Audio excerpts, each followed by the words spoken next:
Namaste everyone. Let's begin our session if you all like. Let's just sit quiet for a little moment. Just coming to that Sukha Sthanam, that nice easy place to create this beautiful space to be together, to be in here.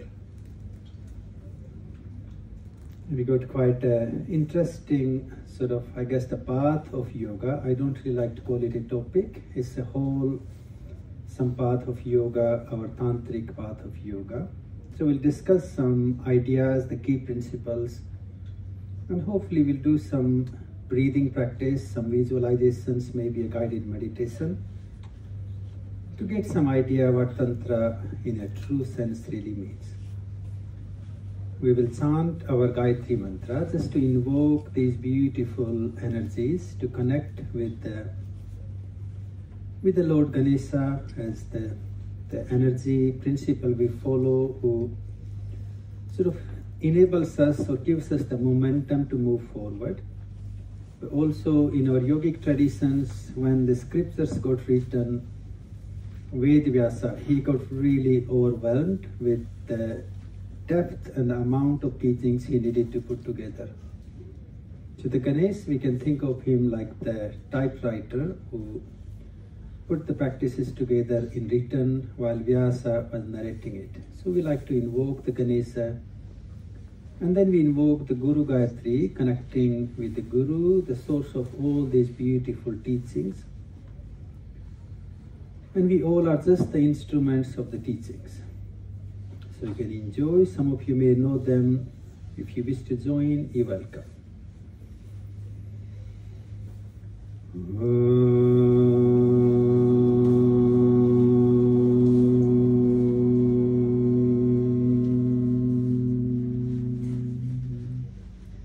Tadganeshaya vidmahe vakratundaya dhimahi Tanno dantahi prachodayate Om.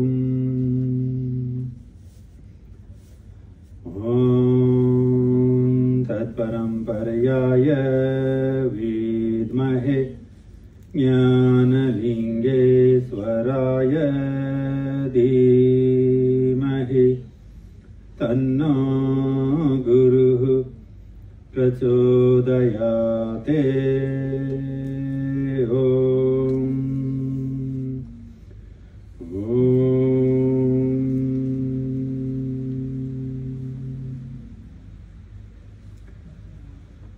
Thank you everyone for joining in, and my name is Nyandev, and we got Gurukula in Portugal and Yoga Satsanga Ashram here in UK, and sort of, I guess, running the very ancient style of the Sanatana, the traditional yoga, primarily rooted into the Gitananda tradition. And in our tradition, we follow the holistic principles, the practices of yoga under the umbrella of Tantra. And I guess thanks to some of my students, they requested me that this is a topic will be worth to discuss and talk. And it's quite an interesting topic, and especially for me, you know, coming from India when I came to UK, 2008, because I was following and practicing the tantric path of yoga, and used to have the first website we created, yogabreaks.co.uk, and on the top we used to say the tantric path of yoga or the tantra yoga. Amount of emails I used to get, amount of phone calls I used to get, and think of somebody come from India, has no idea what's happening in name of Tantra, and somebody phones, hey Nyandev, I'm looking at your website, I would love to join your Monday evening class. Do I have to bring a partner? Think of Nyandev who just come to country and looking for every penny that can come in to pay the bills. What would you say as a teacher? Of course, bring your partner along. Why not? Well, the second question comes, but I don't have a partner. And I'm like, okay, how can I help with that? Do you provide one? I'm like, I'm already married. So I'm definitely not single. That would be my first answer. And I said, well, in the class, we can check with people if somebody's single. And I was thinking really innocent, like, of course, if somebody's single. In India, we love arranged marriages. So it's quite simple, isn't it? If one of you come like, hey, I'm looking for somebody, can you help? I'm like, oh, let's walk around in the festival and see somebody. There's nothing wrong in that. But eventually, I understood what really people were talking about. And then I did a bit of Google research, and I felt quite like, so we changed the term from the top of the website into Risikalsar Ashtanga Yoga, and we put the Tantra Yoga somewhere in the end of the website.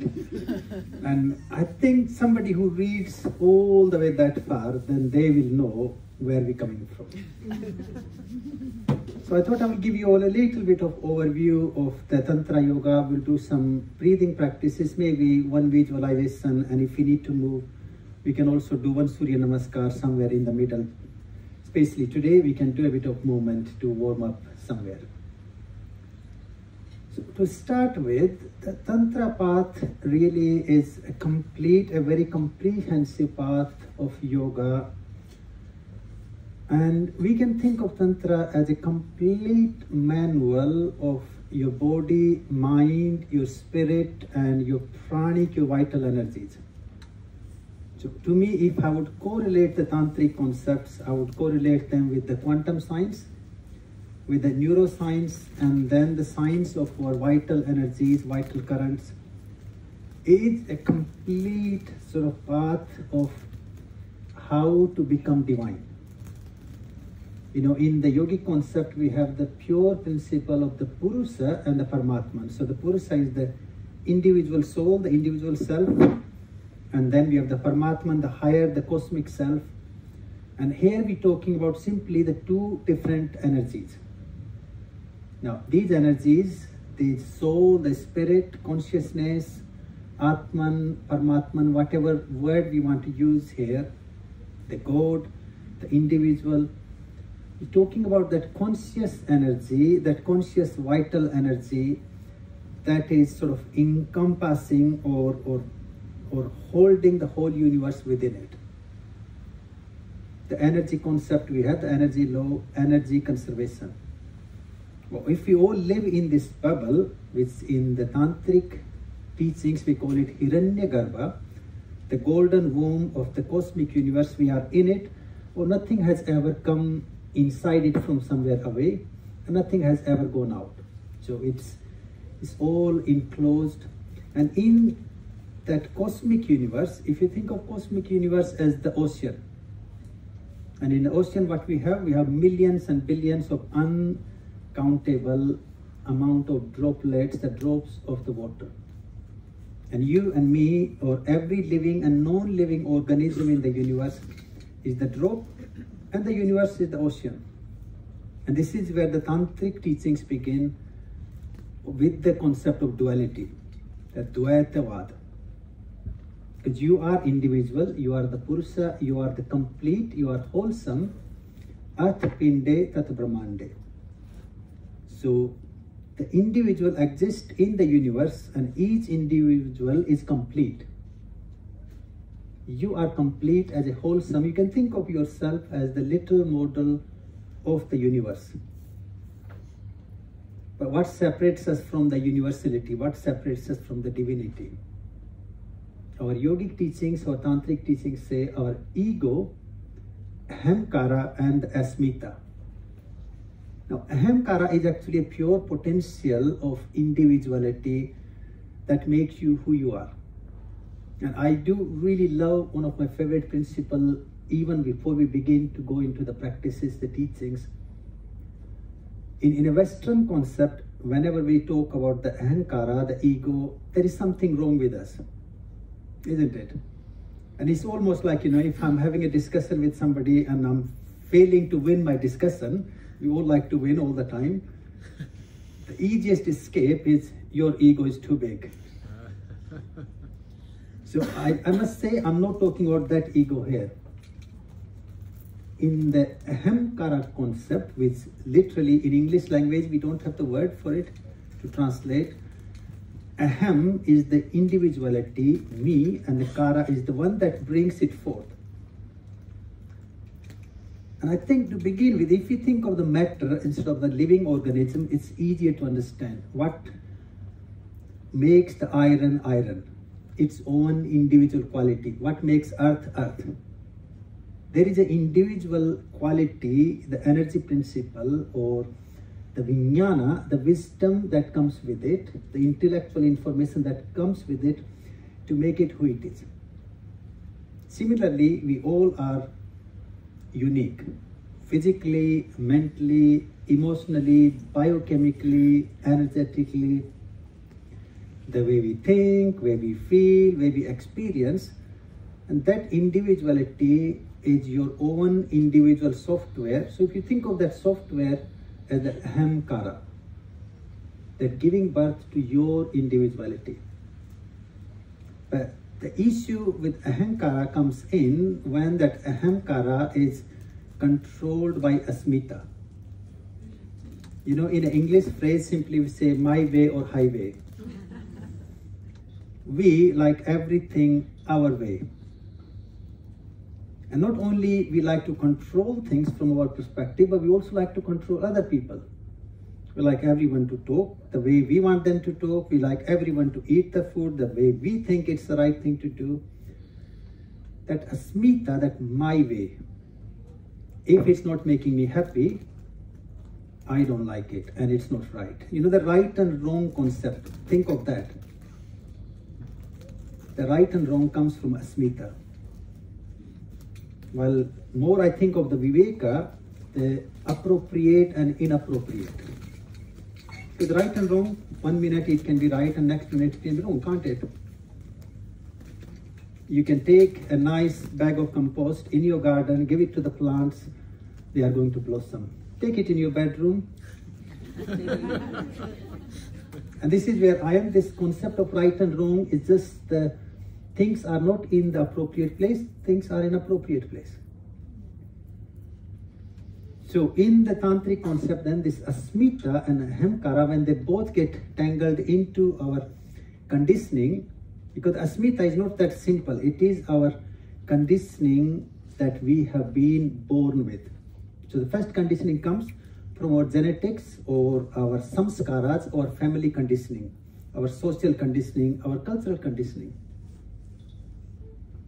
The second thing that comes from what we learn and how we go through. Third one comes from our associations. If I'm here sitting with you all thinking about yoga, thinking about these teachings, my mind is in one direction. Instead of coming here, if I would have gone somewhere in a pub in the morning, would have been a different thought process, wouldn't it? My asmita, my ahankara, my energy would be different. So of course, our associations also switch on the part of our mind, part of our the way we think, the way we process, the way we feel. So your Purusa, your Atman is a pure potential, it's the divine itself, but it's closed into, I really like our Guru, the example Amaji used is like an onion. We are enclosed inside the onion. You can think of something like that too. All we need to do is how to peel off all the layers, so the vacuum, the voidness, the consciousness within the onion becomes the consciousness with the rest of the universe.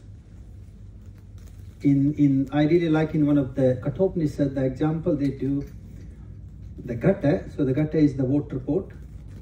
It's full of the water with the lid in the middle of the ocean. Now what our asmita, our ahankara, this conditioning is making us to see water inside the pot and water outside the pot. Actually, the water is water in both of them. So this is how the concept of the duality and non-duality begins in the tantric teachings. From there, if you all getting some idea what I'm talking about, then this manifest universe we live in, there is actually the fundamental principle of existence is based on duality. Think of simply the energy, the positive and negative. So anything that exists, it exists based on the concept, the principle of polarity or duality. In the simplest way, we have the energy of the male and female. We have many terms for it. We have the Surya, Chandra, we have the Shiva, Shakti, we have the... That polarity gives birth to everything. And not only the life itself, but also all the matter that exists. Well, in a modern technical language, we can think of what we have: the protons, electrons and neutrons. So everything will have a certain ratio of them for that matter to become what it is. And if the polarity is gone, that matter would not exist anymore. And this is where the nuclear explosion happens.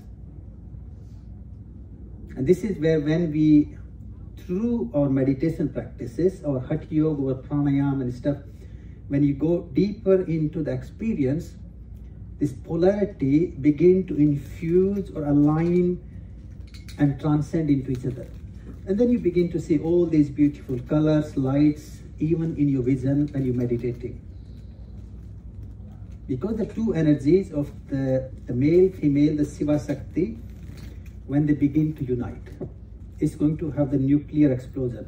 Now, we're not talking about the energy that destroys everything. We are talking about, in the life itself, this pranic energy, this vital energy we talk about, it's intelligent, it's conscious, it's alive, and it knows everything it needs to know.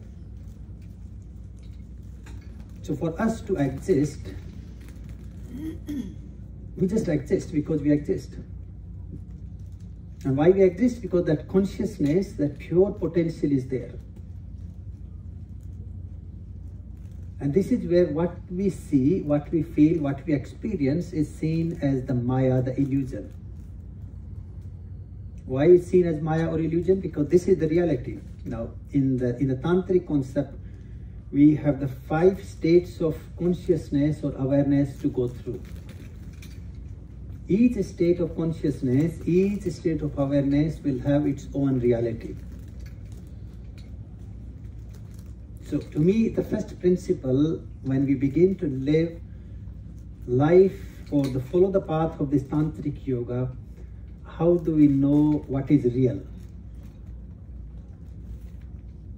So we have the first state of awareness, we are awake. Jagrat Avastha. We are aware, we are all here. I can see you all. I can see some of us smiling, some of us need rest, some of us writing. And hopefully you all can see me and hear me. And in that, if you're hearing me, you're thinking about it, and you're thinking, Nyandev, can't you talk about this or that? All that is going on. So for now, our reality, if we are awake, is what's here. What if from that you fall asleep? Now, see, for people who are awake, this is the reality, but somebody has fallen asleep, their reality is different. What I found really fascinating with these ancient rishis, they said, when you move from one to another state of consciousness, it's not only your experience changing, your reality changing, and with that reality, your biology changes too. Your deha manasa is different in each state of awareness. Yoga Nidra practices comes from there. Can I stay awake in my sleep? Now in sleep there is some awareness there. I believe there is some awareness. We are still connected. You know, if somebody comes from behind, it's like, hey, you need to get out of your tent now. There is a snake in there. I'm sure most of us will, what do I do? Like for me, you know, if somebody comes like, hey, we're making a chai. That's all you need to find out. Then you will hear Nyandev, okay, I'll wake up for the chai. I'm sure we all have something like that. So then we move from one reality to different reality. Now in the Nidra, in the sleep, if we can go deeper into it, this is where the transition from the individuality into universality manifests. Because you're not connected to the experience of your sense organs, your indriyas. You're experiencing what's within your mind. And mind, we have the subconscious, unconscious, and the conscious level of it, even in the sleep. There's a little awareness there. Then we move into the third state, which is the swapna, the state of dream. Now in dream, we have a totally different reality. Think of you dreaming, you win the lottery and you buying all the things you could have done. Somebody was telling me a couple of days ago what you can do in midlife crisis. Think of you dreaming all of that.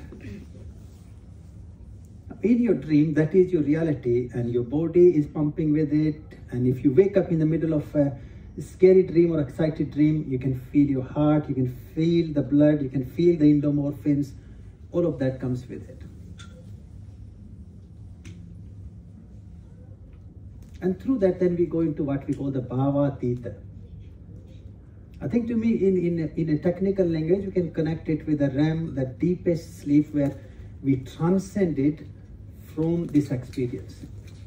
Now, remember, in your dream, all the drama, it's all you. You are your own subject, you are your own object. So if a tiger is chasing you, the one running ahead of the tiger is you, and the tiger is also you. They both are the same person. You are your own sensory experience, your own reality in that. In Bhava-tita, this is where the union of the Siva Sakti, union of the right and left begin to manifest, where you begin to glimpse into something that is beyond your sensory experience.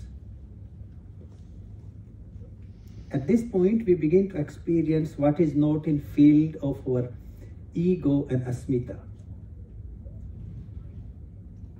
And this is where, so far we're talking about the material reality. Now we're moving into the energetic reality.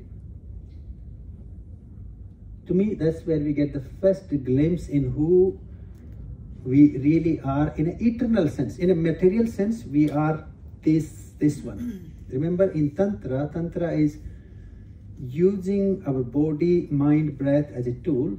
So we have a couple of different translations we can do depending on how we look at the word itself, the Sanskrit word. Tantra. So Tan simply translates to the body. And in the body concept, whenever you use the word body, in the tantric concept, we are talking about 5 bodies, just to be clear about it. Okay? Because this is, I think, where people go wrong with the Tantra. They think of the one body. How can I bring bliss into that? And there's nothing wrong in that. Just to be clear, there's nothing wrong in feeling blissful in this physical body, because your physical body is manifestation of your consciousness. So in a tantric concept, before you conceive, you have accumulated your software.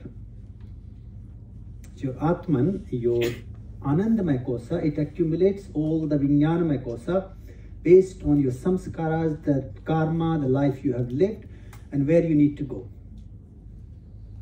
So we accumulate the software first, and then what that software needs, we accumulate the hardware. So it's quite amazing in the tantric concept.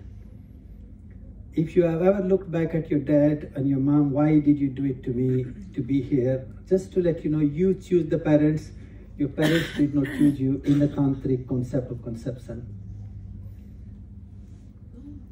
So you were looking from above. I quite find it quite fascinating the way in one of the Upanishads talks about, you're looking from above, all these parents are having nice time, like, oh, I like them.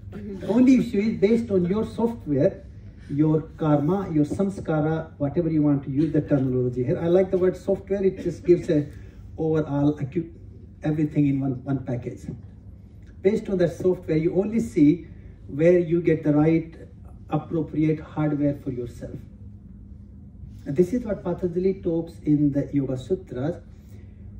Iswar Prasadanam. Your life is your own divine blessing, an opportunity, a bliss to live, to experience, or to fulfill the Dharma you need to. The only issue in that, sometimes we have overused our bank account or credit card. We may have to pay some bills. But that's okay, isn't it? So coming back to the principle, so in the Tantra, whenever we talk about the body, we're not talking about just the physical, we're talking about the Panch Kosas. So we have the Annamaya, the anatomical body, the structure that we all live in, which in Tantra is known, or the way it describes this, your body is your temple. Well, Krishna says in Bhagavad Gita, even he said, I am the absolute divine. For me to do what I'm doing, I have to be in this body. So the experience seems to be far more important than the situation. And without this body, I cannot experience it. So your body is the first manifestation, the physical manifestation of consciousness. Annamaya kosa, the anatomical, the food body. Now in that anatomical body, what we need? Fuel, the energy, the prana kosa. That gives us changing this anatomy into the mechanical, the physiology. It comes into action. So your car now has got the battery or the power it needs to move around. And what your pranamaya kosa, your anatomy and physiology together need to become a human being? Manomaya kosa. Mind, body, where the experience, the feeling, emotions, all this worldly knowledge we carry of right, wrong, good, bad, my life, your life, everything that comes into that mind field. We become human. I hope we do become a human being. That's another topic we can discuss at some other time. Are we really human being, or we just got this human body and just caught up into the animal, biological, our bio desires and obsessed with them? Then we have the Vijnanamaya kosa, the fourth of the body, which is the intellectual body. And that is quite an interesting one to think, because in the tantric concept, think of your Vijnanamaya kosa is that absolute science, the wisdom, information you need to be yourself. We all walk around in World Yoga Festival, enjoying the time, and I'm sure we all ending up eating same sort of food somewhere, same drinks, maybe different things. Some of you having chai, others having coffee, and some of you having bagels, others are having the dosas. But whatever we are eating, eventually that food is becoming you. You know, just eat a banana in the night and you wake up, you don't wake up looking like a banana. You wake up still looking like you. So there has to be something very subtle in us, and subtle also in the food, the energy, that brings that union, that transformation to keep things evolving. You plant a seed and it grows into a tree. So that software, that information it has, we call it Vijnanamaya kosa in our tantric teachings. And then finally we have the Anandamaya kosa, which is the soul, the blissful body. So what Tantra has, what Tantra offers us the practices, the principles, how to weave, intertwine or align these Panch Kosas together. To me, that's the first principle in a practice. It can be as simple as, does my body and mind live together? You know, how many times your feet are walking you in one direction and your mind is in a different place? At a Vijnanamaya kosa level, how many times we know the food that we eat is not right for your constitution, your gunas, your dosas, we still eat it. Can I align these five together? And how do you align that? That's what the Tantra Yoga in a true sense provides us. Now the first step of the Tantric practices is Hatha Yoga.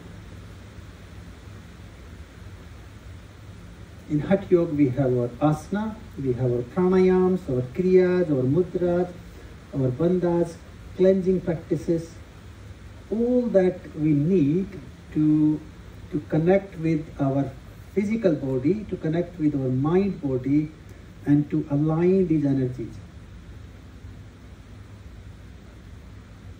Now, I know over the last couple of 100 years, what we really have done is we have separated each part of the tantric practices in individual schools of yoga. Hatha Yoga has become its own school now, isn't it? And if you talk to them, Hatha Yoga Pradipika Garen Samhita, and that's end of it. Actually, in the ancient teachings, the Hatha Yoga Pradipika and Garen Samhita were just the one chapter, the one practice of our whole picture of the tantric path of yoga. And that's where we talk about 84 million asanas.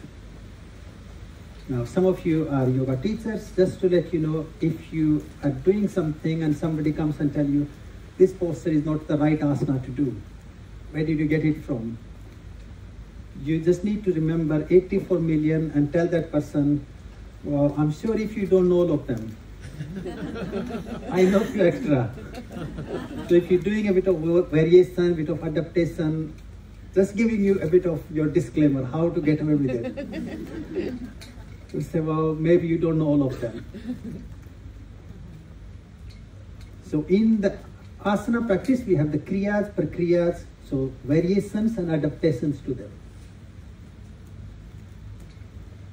Then we have the mudras, the energy seals. We have the kriyas to move our body through it. Surya Namaskars. So that is the first step into the tantric practices, which is how do I make this body healthy and strong. Remember, this is my dwelling. This is where I'm going to live. This is where I experience everything I need to experience. Well, if my knee is hurting and you guys want me to talk about the divine, have you ever tried to sit quiet and like, okay, I'm going to sit down and meditate for 5 minutes while your tummy is rumbling, starving? You know, you're just like, Jnana, like, okay, let's breathe in. Where is my food? Let's breathe out. Where is my food? Breathe in. Is it going to be spicy? Breathe out. Oh no, I like roast dinner. Breathe in. That's how it is, isn't it? Or you got headache, you got migraine, and Jnana is like, okay, breathe in and think of the cosmic Shiva energy entering in, and breathe out and let the Shakti rise through. And your head is just like, oh, headache. What do I do with it? So in Tantra, actually the Hatha Yoga is the very fundamental first step to deal with your physical being. And once your physical being is in a good place, then your energy begins to flow where it should be. Because you are not caught up in pain, in suffering, in those issues. And this is where the conflict we have created in modern Tantra, because in the first few lessons of our life or evolution, we need to learn how to fulfill our life. And certainly it's easy when you are fulfilled, isn't it? Because then you are relaxed, you are not thinking, you're not worrying about it. And something worth to remember, if we want to transcend something, we got to have it. This is a very modern concept. I've come across so many people who like to feel, I am to renounce everything. And somebody came to me, see me not really long ago, like, can I come and live in the ashram and I want to renounce and become a monk? Well, I just asked him, what do you have to renounce? And then he tells me, well, I can renounce my benefits. Honestly, literally, that's all he said. Oh, I can renounce my benefits as long as I get food provided. Well, to renounce something, we got to have it. So before even we can transcend the physical experience, We got to be in it, we got to experience it. And the easiest way to experience that inner peace through the health and wellness. So the first principle in the tantric life, in the tantric yoga, is keeping your physical body healthy in a good place where you can walk, you can dance, you can eat, you can sleep, you can enjoy your life.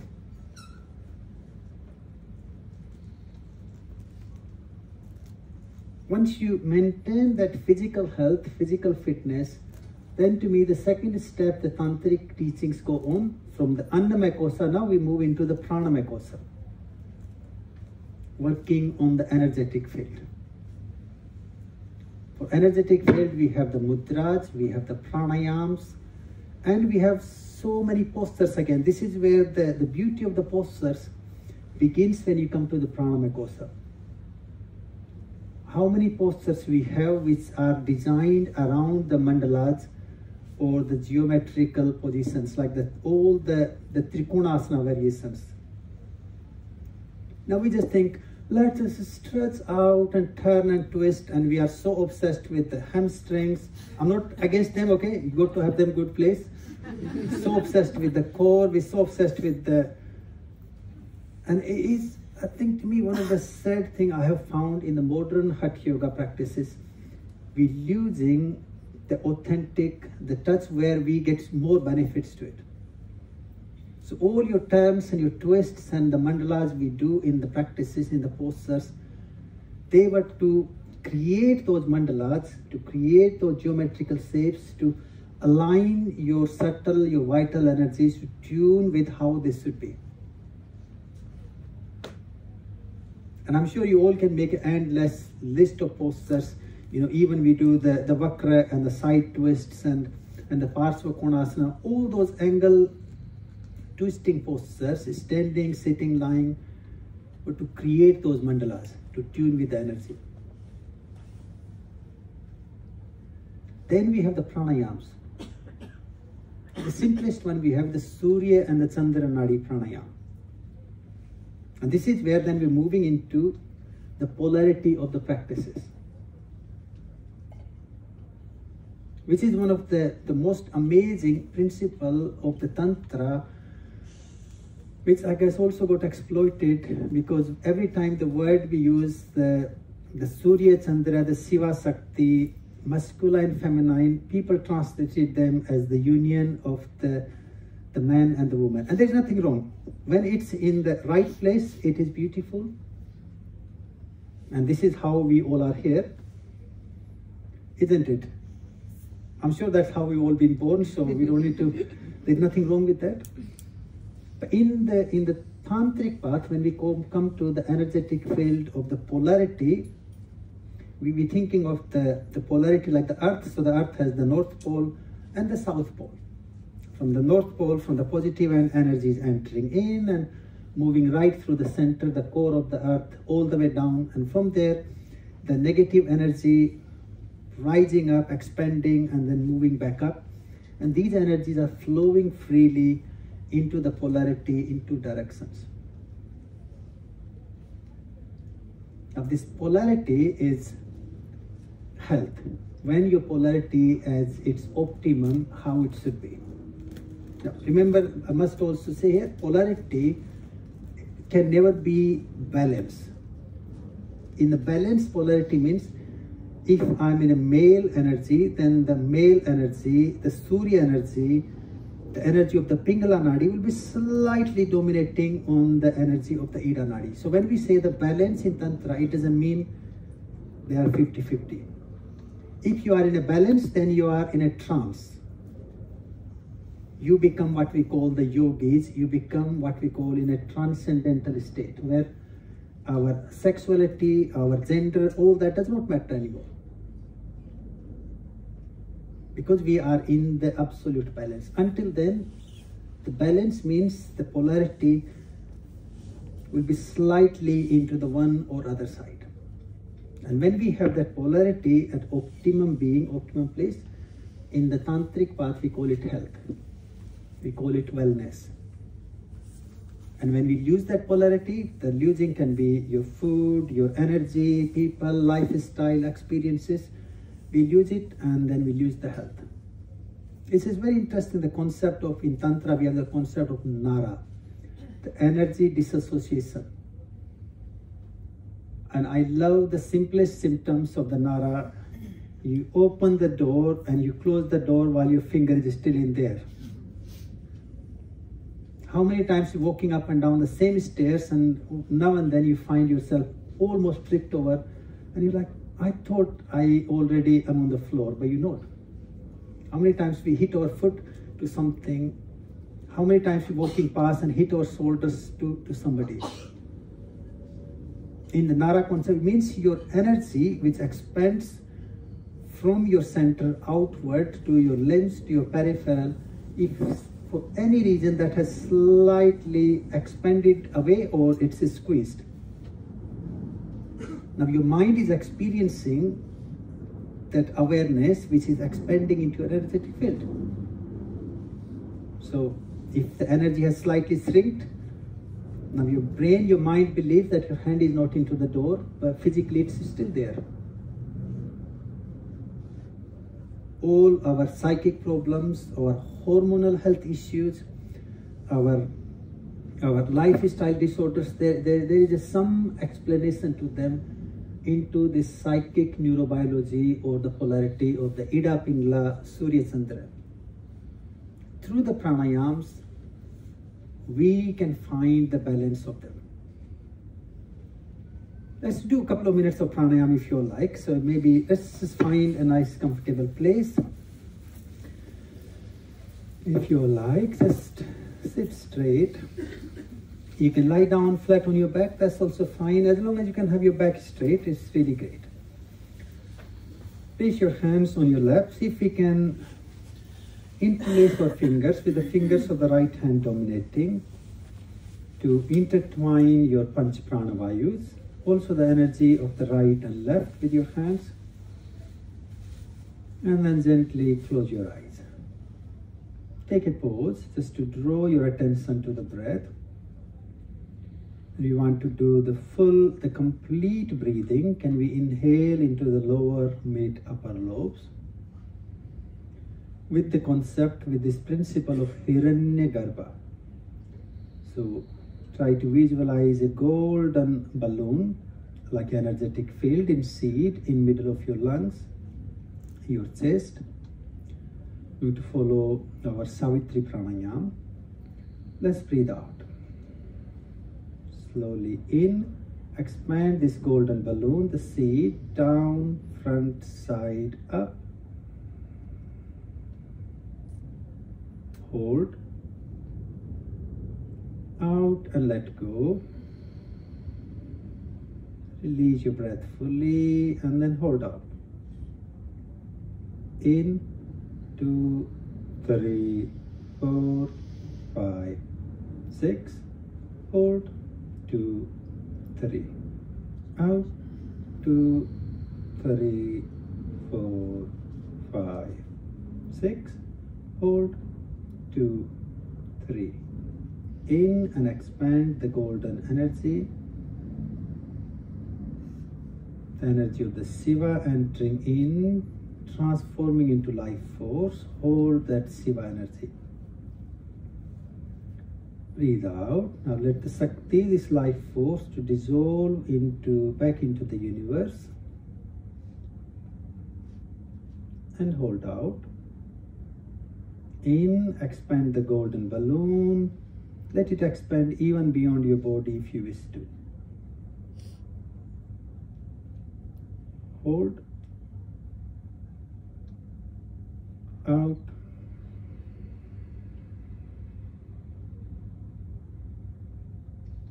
Hold.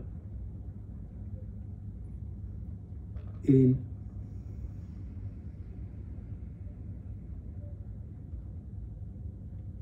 Hold. Out.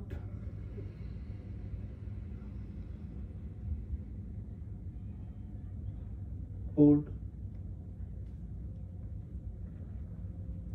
In.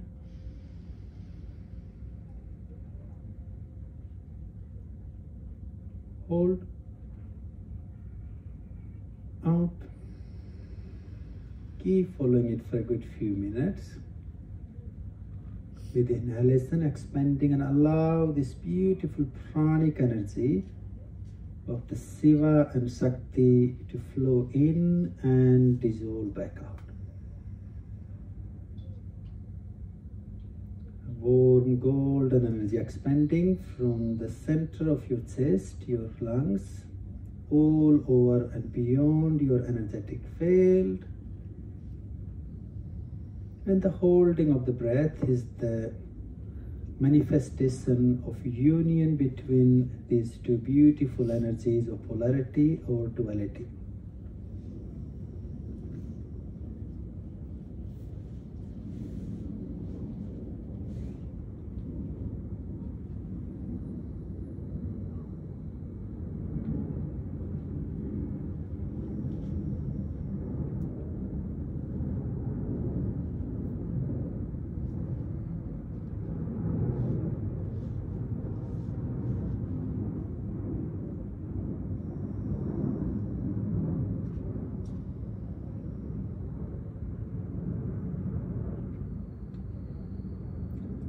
Let's just gently let go. Let one sit quiet in your own energetic field. Just like you to feel that you're just allowing your body, mind, and your energy to dissolve into this cosmic being. Feel that union within yourself, your body, mind, your energy, and also feel the union within the whole universe. We are in it, wholesome, complete as individual, but we are also in that principle of nothing. We don't exist without the universe. So allow the dissolution to happen.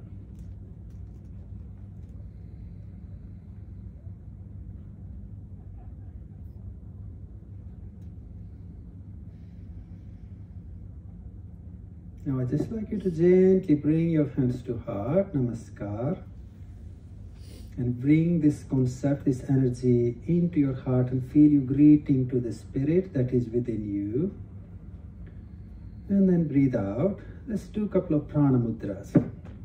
Open your eyes if you like, breathe in, gently drop your arms and open them in a big circle all the way to the sky.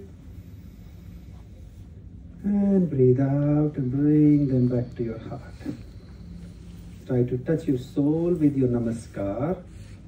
Breathe in, arms up, and try to feel you reaching your arms to the divine, to the Shiva consciousness. And breathe out, coming to the Shakti, that individuality. One more, breathe in, rise and wake up to the higher. And breathe out, bringing that waking of that higher energy into your heart. Let's take a little pause. Now breathe in, take your arms forward, greeting to all that exists, and then open your heart, your chest wide, open yourself, feeling really embarrassing, opening up to this beautiful energy. Breathe out and bring it forward. And then into your heart. Let's follow with the breath. In, expand your arms forward and open up to this beautiful energy. And breathe out, bring it forward into your heart. One more, breathe in. And breathe out.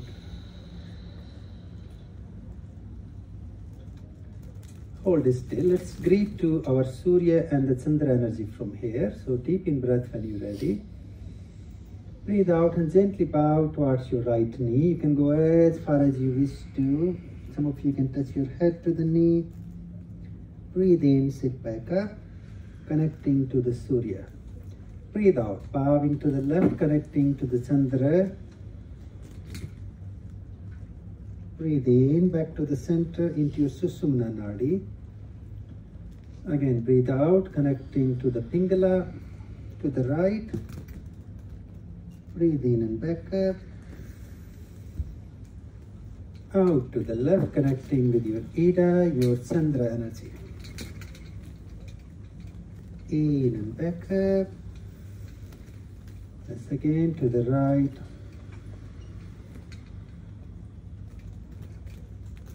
In and back up. Out to the left.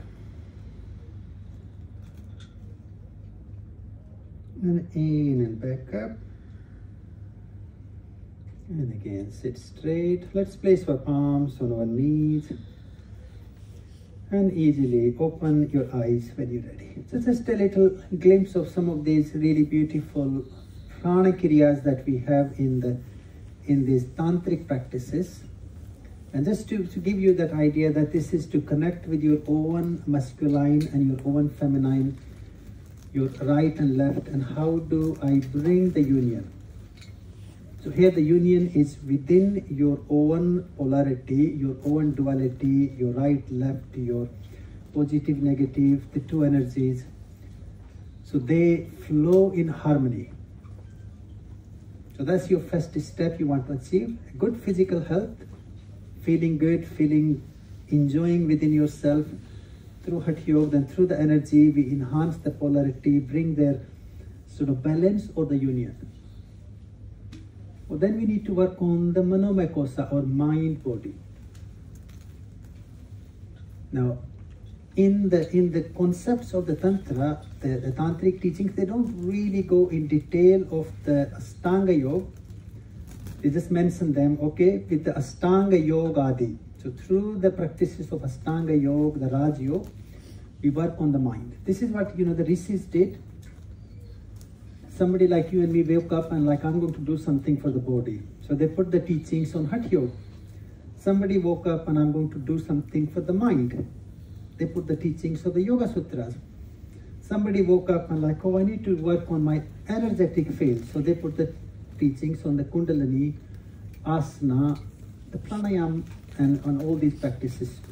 Some of the teachings, they don't seem to be gone in as much as detail we like. Lots of people have said to me, oh, Patanjali had no interest in asana and Hatha Yoga itself, because he only writes 3 sutras, isn't it, on the asana itself. My answer to that, Patanjali did not write much on it, because he said, okay, the asana will help you to be physically healthy, stable, and he just like, oh, there is already Hatha Yoga Pradipika written on it, so let's move on to the next topic. Similarly, when he comes to the Socha, the purity practices, he does not go detail on it, because he said, well, go to the Ayurvedic teachings. So some of these sciences we need to remember that they're not being detailed each time, because there was something already there. So to me, the minute he mentioned Ashtanga Yoga Adi, Intuitive Samhita, that's enough. And he did not go in detail because the teachings have been already given to us. And on top of that, I guess we also need to remember, isn't it, when these scriptures were written, they were writing them with the chisel, hammer, finding the barks and bricks and stones. They did not have the luxury we have. I can open my laptop and I can write as much as I like. Seems to never run out the paper. All I have to do is upgrade my membership with Apple to have more space to store things. Well, these guys, they have to work very hard to write things. So that's why they kept lots of things in a bullet points.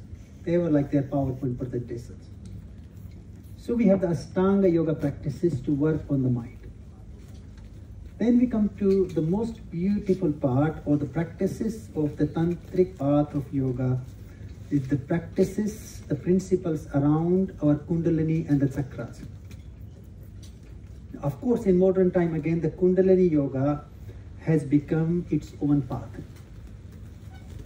But just to really remind you all, the Kundalini practices, the chakra practices, again, we have the asana for each chakra, we have the pranayams, we have the nada, the sound practices, we have the beej mantras. they are just one chapter into the tantric path of living or the yoga. So what we working again in the Kundalini and chakra, we back to the prana makosa, working on these energetic fields, how to again tune, connect or align with these vital energies. Where the nada becomes such a beautiful part of the practices in the Kundalini yoga. In modern time, we like to just spin round and round and round and round and round and round and round and round, and then when you stop, like, oh, my chakras are spinning. Now, spinning is a good practice. I'm just want to make sure the practice is not bad. But if you believe that because you're feeling dizzy and spinny, your chakras are awake,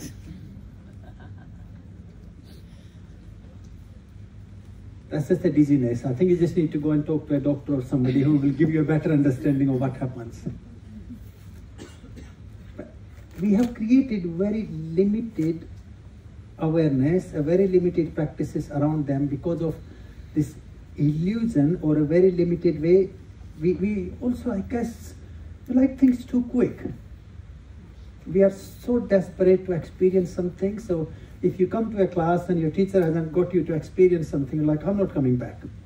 So then what people like me have to do, you have to spin you enough times. So you're like, oh yeah. And then if I tell you, yeah, your chakras are awake, you're like, thanks Jnana, I will come back tomorrow again. Certainly when you work on that energy through your asana, pranayam, your bandha, your mudras, is such an amazing practice. So we'll do a little bit of another practice again to let's see if we can rise the vibration together. We will work on the Om mantra, the pranava Om, which is in the tantric teachings, is the sound of the universe, sound of the divine, as Patanjali answered it so beautifully when he has to answer what the Iswara, the divine, like. And he said the Iswara, the divine experience, is like the experience of the pranava Om, A, U, So what we're going to do to connect, to give you a little bit of the nada experience of the tantric practices, we will start with the proper Om, like Om.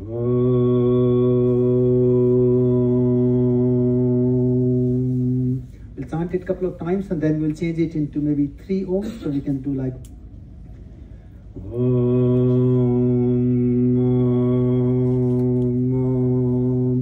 So giving the birth to the next Om from the first one, then the second, then we'll go a bit more faster. We can go like Om, Om, Om, Om. So we're trying to create this unbroken sound, the nada, to tune our awareness into the energy. And then toward the end, we're going to go a bit loop-de-loop into the lunacy of the practice, I call it. So we can do like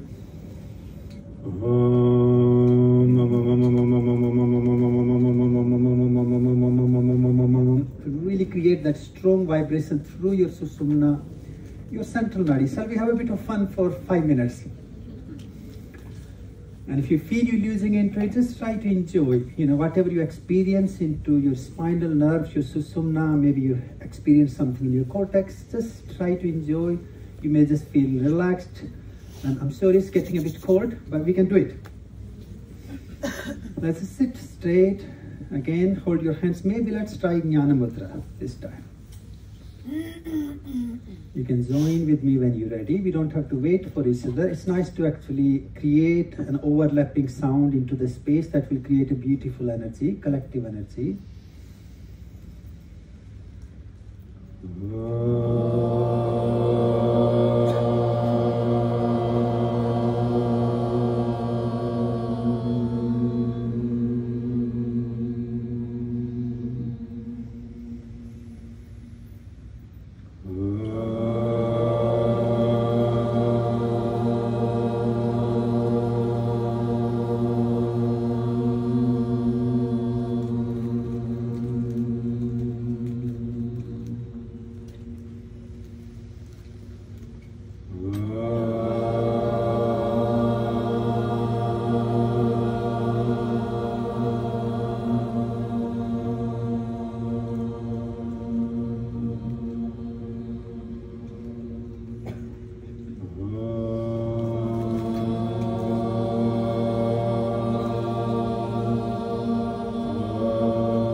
press your chin down to your chest.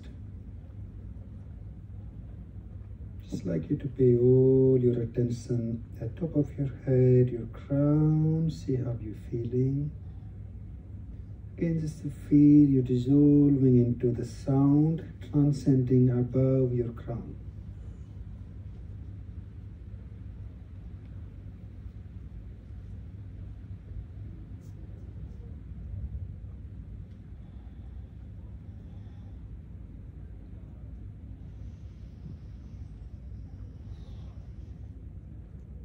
Gently, let's sit back up. If you don't like, just do a gentle rub to your palms, maybe just to come out of that practice, and then softly touching your palms to your eyes, your head. It's not easy for me to do it with all these things around my head and my face. Okay, so it's just a little bit of glimpse how the nada, the sound, and I'm sure some of you, or most of you should have some experience of the beach mantras like the lang, wan, rang. So this is how the practices go on. And the idea in the nada practices of the Kundalini, the chakra part of the Tantra, is to use the sound, the vibration, to transcend from our experiential mind that is driven by the asmita and ego into the vibration. So in these mantras, we're talking about the vibration, the sound that does not really have a meaning itself. We're trying to chant something that is before it becomes a word. So we have the nada, the vibration, into the tantric practices. And when you put the different nadas, different vibrations together, it changes into the word. And the word will have the meaning. And this is where the meaning, your meaning, can be totally different to what I think about things. You know, we're all hearing the same thing, we all may be reading the same book, but what you see from it, what you perceive from it, it can be totally different.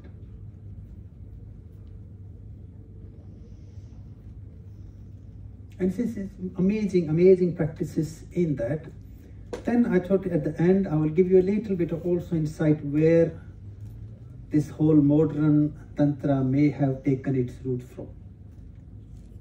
Because in the holistic tantric path, after these basic principles, we talk about the two margas, the two paths of the Tantra. We have one, we have the Uttar Marga, and then one we have the Dakshin Marga. So in Uttar Marga was for people who were living a life of being renowned, being a monk, being a sadhu, where you are working on yourself as individual.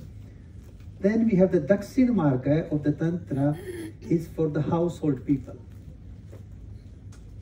And in that, obviously, our sensual, our sexual pleasure, the fulfillment is part of that relationship, part of our being, part of this living creation that we live in.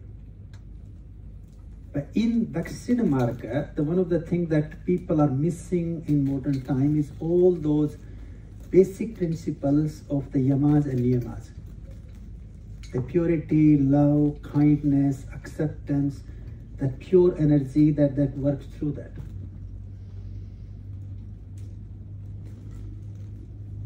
Another thing that I have found, the most of these spiritual teachings, and this is not only in the yogic teachings, also when you look at the other spiritual traditions, some of the examples they use to explain the principle, how it feels. So like the examples, we have the ecstatic experience. Now people go and have that experience with the drugs, and these days seems to be becoming very much popular. And they're like, oh, and somebody actually was trying to discuss with me not really long ago about the experience with some of these, you know, the drug retreats, and trying to talk to me what I experience in my meditation. And then their argument was like, oh, I just need to spend a couple of £100 to go on a weekend retreat to experience it, beyond that you have to give all your life to it. Like, well, the good thing for me, mine does not have the side effects. It definitely leads me into a better brain, a better thinking, better memory, and all of that. And I guess my one, I also see that there is that connection with the deeper self. It's there all the time. So the things that's missing in there is this whole connection with our inner self, our physical self, self-respect, the beauty, that love, that divinity that comes within it. So even in the Dakshina Marga, where of course they explore the sexuality, the sensual pleasure, the sensory pleasure as a practice, but that also comes with all the very basic fundamental practices, the principles of yamas and niyamas. Now in the Yoga Sutras, as you all would have known, Patanjali only describes 5 yamas and 5 niyamas. Well, in the Tantric path, there is a list is much more bigger. Because here then the practices like the prem, the pure love, that becomes a very, very important practice. Now, I know in modern time, the love seems to have a very different meaning. In the yogic concept, in the tantric concept, we use the word prem, which means a deep, profound interest in somebody. I care for somebody. Somebody else's growth, evolution matters to me. And this is a very interesting thing that in our yogic principles, in our yogic life, the word sin hasn't been used that many times. Unlike other religions, including Hinduism, we use the word sin as a part of the fear, control, how to manipulate people. In the tantric, in the yogic concepts, that word has been only used very, very few times. And one of the time he said, if somebody is trying to grow or evolve into the path of spirit or spiritual evolution and you block it. Somebody is sitting there trying to meditate and you begin to flop around them. Lots of people do that. I'm sure, whenever you say to somebody, I'm going for my yoga sadhana, I'm going to go for my yoga retreat, how many people will try to drag you out of it? He said, if you're trying to block somebody else's evolution, they're trying to do something good. Somebody says, I don't want to go on drinking drugs anymore. And we're like, oh, come on, one more. Let's just do it today and tomorrow will be fine. In the tantric teachings, use the word sin there, the papa, that you're doing something wrong. Now that is towards others. Then it has the second principle towards yourself. And I think that is where the beauty of the tantric sadhana begins. Can I not do anything that goes against my health, my wellness, my love, my care, my profound interest in my own health, my own evolution? And here, what it says, what the Rishi says, the Kapila, he said your karma, your actions don't follow you. You are always free of the karma. This is what Krishna says. If you're doing your niskama karma, you are not obsessed into what you're doing, you are free of it. But when do we become free? By doing things just the way they should be done, with love, with care, with authenticity, with purity. We all walk away, we go different places, eat our food. Now, if you paid your bill and you eat the food that you should eat, you're not thinking about it, I believe, afterwards. And that's what the freedom of the karma. I don't know, you have sneaked into somebody else's plate, you did not pay your bill, or you eating something that you know is not right for you, that story that goes on. So in the Tantra, the karma is the story that goes in our head. How can I be free of that? And I think to me that's where the love, the authenticity, the purity, these virtues comes in place. If I come here and done my hour and a half with you all, I don't have to make stories in my head, do I? If I turn up here late, or I did not turn up at all, then I have to think million stories to explain to myself and to explain to people. To me, this tantric path of living at that level is living your wholesome, your wholehearted, your full intensity. Then you nothing is there you're missing. And if you're not missing, you're not creating stories in there. And this is where the karma becomes samskara. Because we are reminding it again and again and again. And if you repeat something enough times, remember, that is your reality. So in the Tantra, we have the mantra, Sivoham, Sivoham, Sivoham. I am that divine self. Of course, if you keep reminding yourself, I am divine self, you become that. If you keep reminding yourself, I'm a terrible human being, I'm good for nothing, eventually you become that.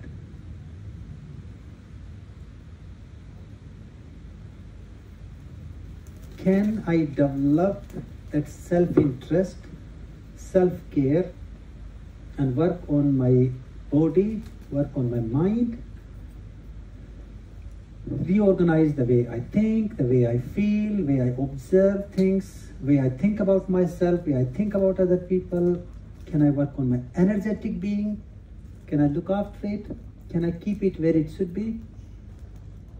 If my energy is messed up, when I'm looking at you all, I'm going to look at everybody in a messed up process, because I'm seeing everyone through the filter of my energy.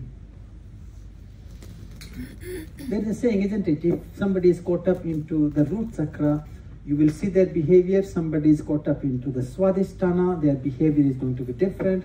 Somebody is behaving from the heart, their behavior is going to be different. And their perception is going to be different. If I'm totally obsessed and imbalanced into my Swadhisthana chakra for whatever reason, then wherever you're going to go, you're going to only see one thing in people. And you see so many people like that, so engrossed in it. People who live in the heart, then they see love, they see happiness, they see joyfulness, they see all the lovely things there. If you are in your heart, your cup is always half full. If in your Manipura, your cup is always half empty, it's never enough. And if you got up into your Swadhisthana, then who do I feel attracted to and who I don't feel attracted to?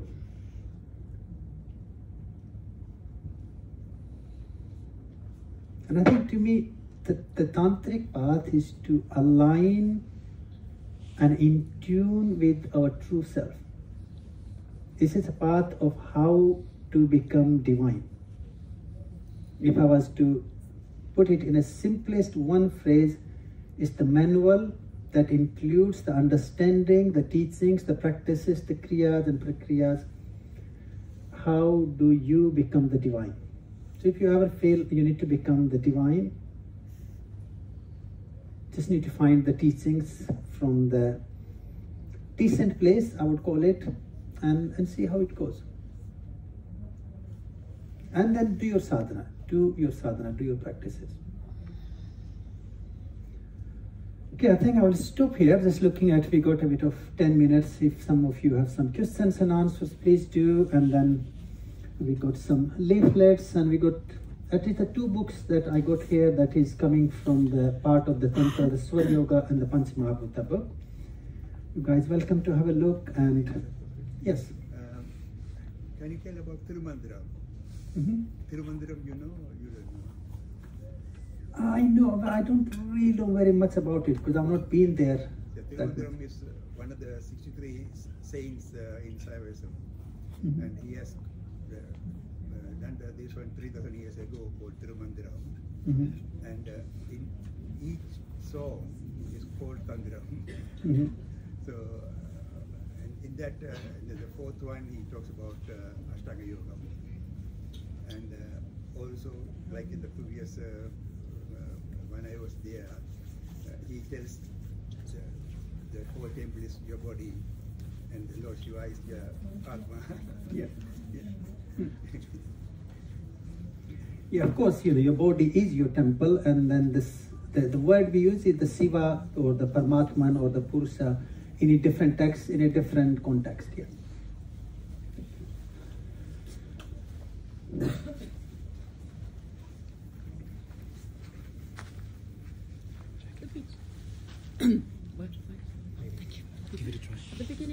talking about when you're experiencing... It's not working, we can't hear you. Oh.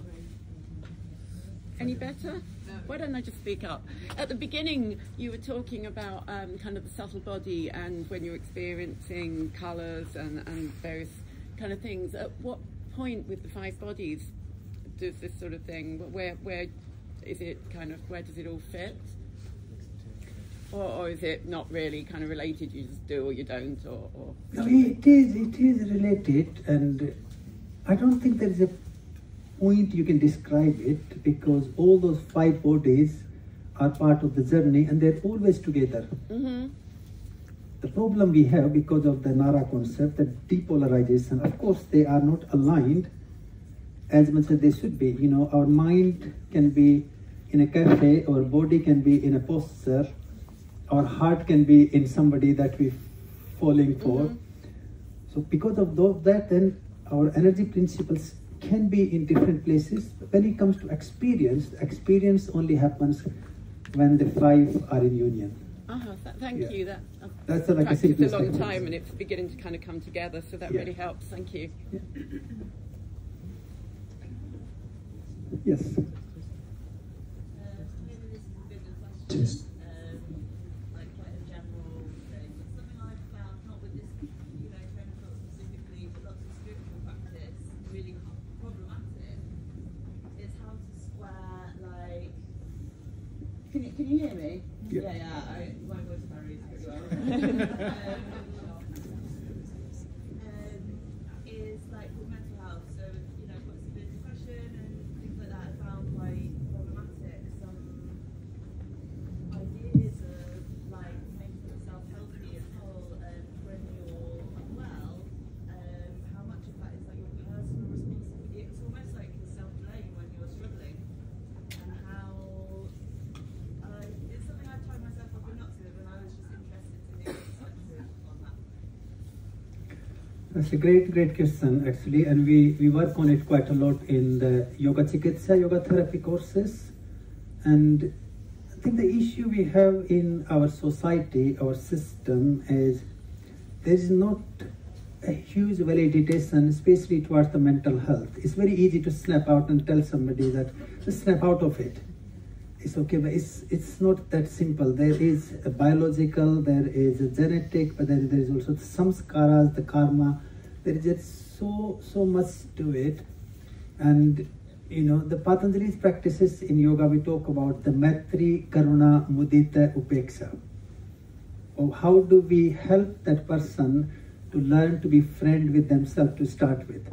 Because as long as there is a judgment, there is a right and wrong, there is a good and bad, positive, negative, you're not even giving chance to that person. Then how do we bring the compassion instead of being judgmental, harsh on what being done and what not being done? And then we will progress through it. So in the yogic concepts, this is where we look at the chakras, energies and nadis and the polarity and all of that. It gives such an amazing way to understand that just because you're feeling down, it doesn't mean that there is something wrong with you. It's just a feeling, if my hand is hurting because I put my hand into the door, it doesn't mean that there's something wrong with me. And I think now definitely, I would say where we are with our health system, we at least have accepted it now. We are trying to deal with it. Okay, the mental health is also a health issue.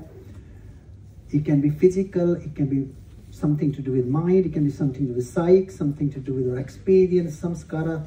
And there is so much we will have to understand to even work with somebody.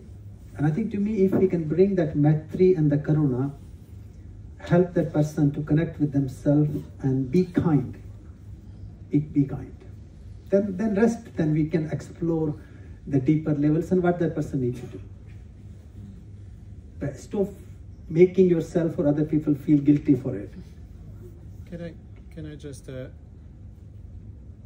just follow on that maybe and see your opinion about continuing on the mental health side of it? Seems that the Tantra is actually like a university department where you take care of your body, like physical science nowadays, you have the psychology, you have sociology, all of it encompassing in this big university, Tantra.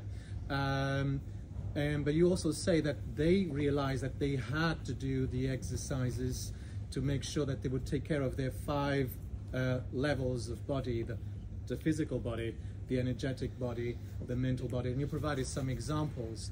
Would you say that, following one of the good advices, is this a daily practice? Is this something that you should focus, or should we actually be open-minded to the diverse practice that they realized that we should do, then to create that balance that you talked about? I guess they will need to really start from where they are.